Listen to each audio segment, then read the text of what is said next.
भी ये मीटिंग है, और क्या एजेंडा रहेगा इस मीटिंग का, क्योंकि ये कहा जा रहा है कि शायद ये कुनबा बढ़ने जा रहा है इस मीटिंग में। देखिए, ये इसे कुनबा नहीं कारवां कहिए, कारवां बढ़ता, और ये जैसे हिंदुस्तान का कारवां बढ़ता गया, इंडिया का कारवां बढ़ता गया, भारत का कारवां बढ़ता गया, उसी प्रकार ये कारवां है, और ये कारवां एक निश्चित उद्देश्य के साथ आगे बढ़ रहा है।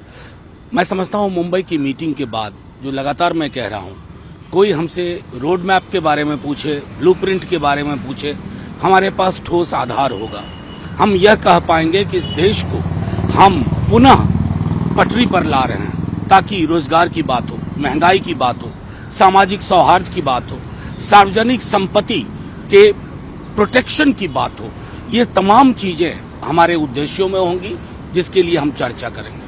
सर, ममता बनर्जी कहती हैं कि खेला होगा, लेकिन उन्हीं के राज्य से भारतीय जनता पार्टी के जो प्रेसिडेंट हैं वो कहते हैं कि तो तमाम जो फॉर्मूला है कि कुश्ती बंगाल में है, दोस्ती बाकी जगहों पर है, इस तरह का नहीं, मैं समझता हूँ जो भी अध्यक्ष जी हैं बीजेपी के, उनको थोड़ा 77 से लेकर के अब तक के चुनावी इतिहास को देखना होगा।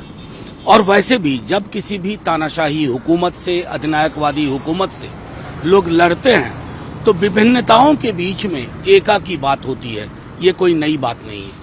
सर, लेकिन महाराष्ट्र बीजेपी के अध्यक्ष का एक बयान है, वो कह रहे हैं कि ये जो इंडिया अलायंस है, ये होटल में 2 दिन का एंजॉयमेंट है, उसके बाद सब अपने अपने घर लौट जाएंगे। नहीं, बिल्कुल सही कहा उन्होंने। वो तो पटरी पर, रेल की पटरी पर बैठ करके मीटिंग किया करते हैं, और मैं क्या कहूँ। सर, लेकिन इस अलायंस के साथ सबसे बड़ी जो मजबूरी है, तो छोटे छोटे जो दल हैं वो अपने अपने नेता को पीएम फेस के लिए प्रोजेक्ट करें। क्या आपको नहीं, देखिए, नहीं, मुझे लगता है कि हर दल अपने नेता को शीर्ष पे देखना चाहता है, लेकिन जब आप सामूहिक बैठक करते हैं ना, तो उसकी सामूहिकता क्या अंगीकार करेगी, इसके लिए सबको इंतजार करना होगा। सर, एक आखिरी सवाल है राहुल गांधी से जुड़ा हुआ। राहुल गांधी ने कल चाइना को लेकर के सवाल उठाया था, उस मैप को लेकर के सवाल उठाया था। पूरी बीजेपी हमलावर है। धर्मेंद्र प्रधान का कहना है कि राहुल गांधी मेंटल बैंक्रप्सी के शिकार हो गए हैं और इसी वजह से उलूल जुलूल बयान देते हैं। नहीं, तो प्रधानमंत्री जी क्या बात कर रहे थे अफ्रीका में? नक्शा पब्लिक डोमेन में आया, क्या प्रतिक्रिया हुई हमारे देश की कि कूटनीतिक स्तर पर हमने कहा है, पब्लिक डोमेन में वो आया। आपने, आपका गुस्सा, आपका आक्रोश तो पब्लिक डोमेन में नहीं आया। झूला कौन झूला रहा था?